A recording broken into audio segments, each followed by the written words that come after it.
हमने आपको कैरेक्टर में देखा एकदम विलन वाले, हम लोग जानते हैं आपको मिर्जापुर स्टाइल में। ये कैरेक्टर अडेप्ट करने में कितना टाइम लगा? थोड़ा सा रियाज करना पड़ता है, थोड़ा सा रिहर्स करना पड़ता है, लेकिन पहुंच जाता हूँ मैं। आप लोगों ने कभी अपने बचपन में वो खत लिखे हैं? मुझे मिले, मेरे सारे जो भी छोटे मोटे इश्क हुए हैं और बड़े भी, सबने मुझे खत लिखे हैं। गुस्ताख इश्क दिल्ली के वेदर से शुरू हुआ है, वो भी ठंड में। How is your experience in Delhi? कपकपाती ठंड में मैंने इतने भारी भरकम डायलॉग याद करके बोले थे और मुंह से पहली बार मैं देख रहा था कि मैं बात कर रहा हूँ और इतना धुआं नहीं निकल रहा है। धूम्रपान भी। हाँ, धूम्रपान। अभी आप कोई शायरी सुनाना चाहेंगे जो आपने इस फिल्म के दौरान सीखी है? And you have चल to... शमिया। चाबी वाला बंदर।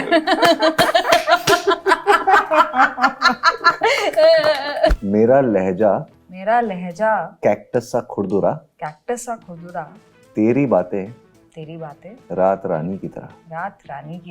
अब पूरा बोल। पका मत। कि अमिताभ बच्चन ने आपको एक खत भेजा था। उन्होंने लिखा था कि पिंक में मैंने तुमको नोटिस किया। ये हमने आपका शो देखा था, एक शो आता था जिसमें आपका कैरेक्टर था सुमन, जो बहुत थोड़ा I was 15-16 when I did that show. Kareena Kapoor. Hello and welcome to Filmibeat. और मेरे साथ इस वक्त मौजूद है गुस्ताख इश्क की दो super duper cast. Hello Vijay, hello Fatima. Hi. How are you? Very good. Delhi का वेदर पसंद आ रहा है? बहुत। मैं जैसे शुरुआत करूंगी दिल्ली के वेदर से। गुस्ताख इश्क दिल्ली के वेदर से शुरू हुआ है, वो भी ठंड में। हाँ जी। So how is your experience in Delhi? How was my first day of shooting for Gustakh Ishq was here in Delhi. ठंड थी, जनवरी का महीना था। कपकपाती ठंड में मैंने इतने भारी भरकम डायलॉग याद करके बोले थे और मुंह से पहली बार मैं देख रहा था कि मैं बात कर रहा हूँ और इतना धुआं नहीं निकल रहा है। धूम्रपान भी। हाँ, धूम्रपान। और तो वो एक याद बन गई। और छत वत पे भी शूटिंग थी रात के टाइम पे, तो ज्यादा ठंड लगी। दिल्ली का रहा है सफ़र, फिल्मी सफ़र में दिल्ली का बहुत बड़ा योगदान रहा है। तो जब भी दिल्ली आता हूँ, या तो शूट के लिए आता हूँ या प्रमोशंस के लिए आता हूँ, तो इस शहर दिल्ली का किरदार है मेरा। पप्पन जो है नवाबुद्दीन सैफुद्दीन रहमान रिजवी दिल्ली से है, वो पुरानी दिल्ली से है। तो आई थिंक दिल्ली वालों को बहुत मजा आएगा देखने में। लेकिन दिल्ली की जब हम लोग बात करते हैं तो दिल्ली के खाने की बात ना होना, तो ये थोड़ी दिल्ली का ऐसा लगता है इंसल्ट हो रही है। तौहीन हो रही है। आपको तो पता है यहाँ पे ऑलरेडी डिस्कशन चल रहा है कि ये खाना है, गोलगप्पे खाने हैं, rajma. Please must try Delhi के मोमोज। या रियली? या दिल्ली की मोमोज है।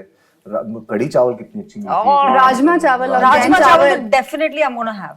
अभी आप पंजाब में भी शूट करके आए, वहाँ के खाने की भी हम लोग बहुत ही बढ़िया। और पता है वहाँ का ना जो बेसिक घर का खाना होता है ना, कि मक्के की रोटी, व्हाइट मक्खन, साग, हाँ, प्याज, अचार, फिर साग, ये सारी चीजें इतनी अच्छी होती है कि आपको फिर कुछ और खाने का मन ही नहीं करता, क्योंकि इतना खा लेते हो कि 10 दिन का हो जाएगा। अच्छा, this film full of shayaris याद करने में कितना टाइम लगा? बिकॉज हमने आपको कैरेक्टर में देखा एकदम विलन वाले, हम लोग जानते हैं आपको मिर्जापुर स्टाइल में, उसके बाद एकदम से सॉफ्ट हार्टेड शायर। ये कैरेक्टर अडेप्ट करने में कितना टाइम लगा? ज्यादा वक्त नहीं लगा। थोड़ा सा रियाज करना पड़ता है, थोड़ा सा रिहर्स करना पड़ता है, लेकिन पहुंच जाता हूँ मैं। मतलब इतनी मेरे को स्ट्रगल नहीं होती। और मैं अगर फंस भी जाता हूँ तो मैं बहुत एंजॉय करता हूँ कि अभी एक प्रॉब्लम आ गई है, उसको मुझे फिक्स करने बैठ जाना है। तो जब तक वो कंप्लीटली फिक्स नहीं हो जाती तब तक मैं उससे लगा रहूँगा, मैं इन्वॉल्व रहता हूँ। अच्छा, we have heard one thing about you कि अमिताभ बच्चन ने आपको एक खत भेजा था एक एज अ एप्रिसिएशन। पिंक में उनको आपका काम बहुत पसंद आया था, गली बॉय में भी पसंद आया था। नहीं, उन्होंने लिखा था कि पिंक में मैंने तुमको नोटिस किया, लेकिन गली बॉय में वेरी गुड। और उस चीज को लेके काफी उन्होंने आपकी तारीफ करी। तो जब ऐसे जो खुद फिल्मों में इतना नाम कमा चुके हैं, उनके साथ काम करना, फिर नसीर सर के साथ काम करना, कैसा एक्सपीरियंस है और क्या कुछ सीखने को मिला? Mister Bachchan is walking talking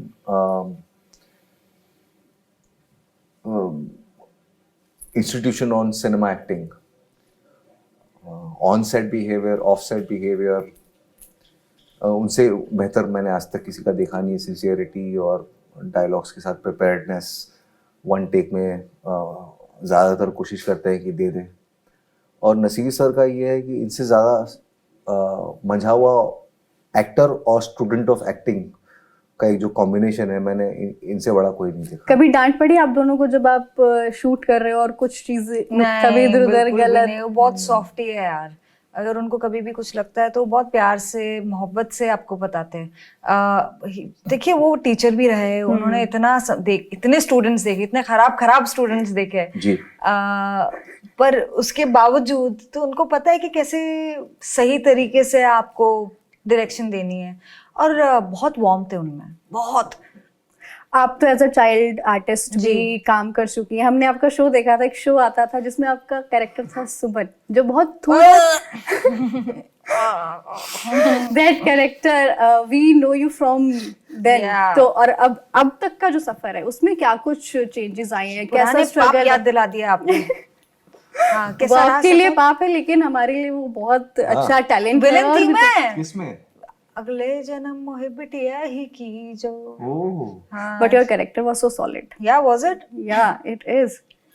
तू बिटिया थी उसमें? मैं बिटिया थी और मैं वैम्प बन जाती हूँ। मेरी सौतेली माँ, असली थी माँ या सौतेली थी वो भी याद नहीं मुझे। सौतेली माँ, मैं इसमें बच्ची थी तू? हाँ मैं बच्ची थी ना, अरे भाई चाइल्ड एक्टर वाला टाइप, मतलब teenager, like I was 15-16 when I did that show.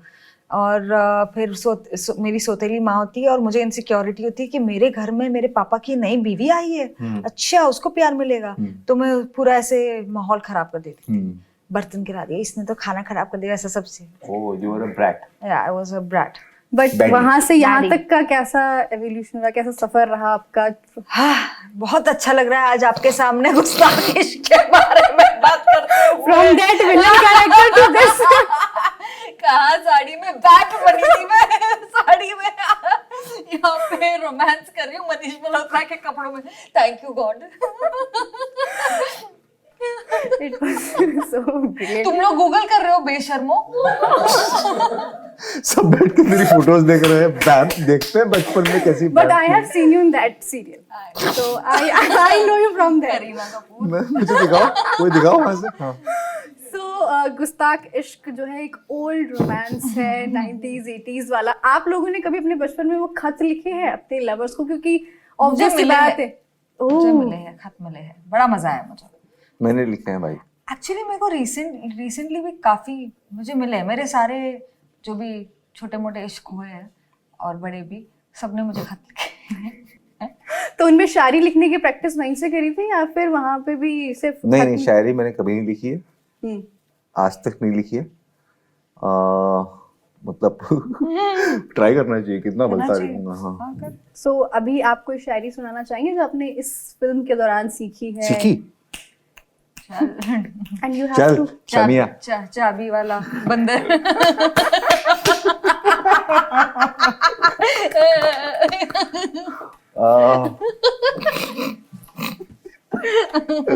हमारी बात है। बोल। अब इसके बाद में कैसे शायरी ऐसे से करके ये सुनाएगी? बोल दो। एक काम करते हैं ना, आप मेरा लहजा कैक्टस सा खुरदुरा। कैक्टस सा खुरदुरा। मेरा लहजा कैक्टस सा खुरदुरा। कैक्टस सा खुरदुरा। तेरी बातें रात रानी की तरह। गम कोई देना है तो दे दे मुझे। दिल में रख लूंगा निशानी की तरह। अब पूरा बोल। पक्का मत। That was amazing. Last but not the least. इस फिल्म के लिए एक line from both of you. Film के लिए एक लाइन या एक paragraph, whatever you want to say. पर कुछ शायराना अंदाज में। That would be tricky. जेब में कलम रखने से शायर नहीं बनते, कलम जख्मों पे रखनी पड़ती है। That's amazing. फातिमा? ये डायलॉग है इसका पूरी फिल्म में। मेरा है क्या है? सॉरी मैं थोड़ा जोन। उसका इंतजार नहीं क्या था? उसके बारे में नहीं सोचना चाहिए। बस फिल्म देखिएगा 28 नवंबर को। बहुत ही प्यारी फिल्म है और अपने परिवार के साथ आप देख सकते हो। आपको बहुत ही ठंडी में गर्मी का एहसास मिलेगा। और बहुत ही अच्छा लगेगा। बहुत अच्छा लगेगा। या या thank you so much Fatima and Vijay, thank you so much. Thank you. Thank